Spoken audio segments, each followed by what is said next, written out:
One thing that keeps me puzzled, despite having studied finance and economics at the world's best universities, the following question remains unanswered. Why is it that 5,000 units of our currency is worth 1 unit of your currency, where we are the ones with the actual gold reserves? It's quite evident that the aid is in fact not coming from the West to Africa, but from Africa to the Western world. The Western world depends on Africa in every possible way, since alternative resources are scarce out here. So how does the West ensure that the free aid keeps coming? By systematically destabilizing the wealthiest African nations and their systems, and all that backed by huge PR campaigns, leaving the entire world under the impression that Africa is poor and dying and merely surviving on the mercy of the West. Well done, Oxfam, UNICEF, Red Cross, Life Aid, and all the other organizations that continuously run multi-million-dollar advertisement campaigns depicting charity porn to sustain that image of Africa globally.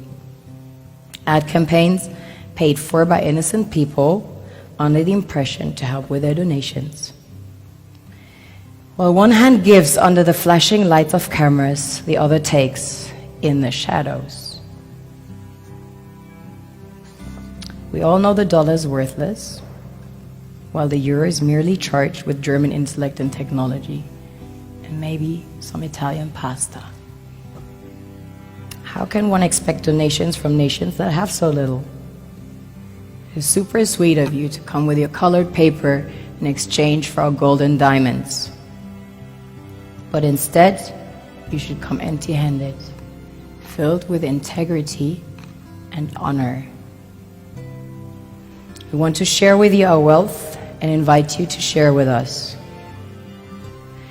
The perception is that a healthy and thriving Africa would not disperse its resources as freely and cheaply, which is logical.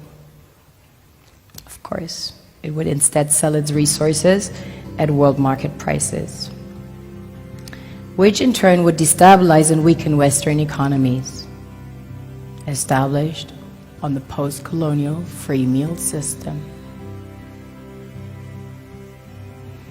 Last year, the IMF reports that 6 out of 10 of the world's fastest growing economies are in Africa, measured by their GDP growth.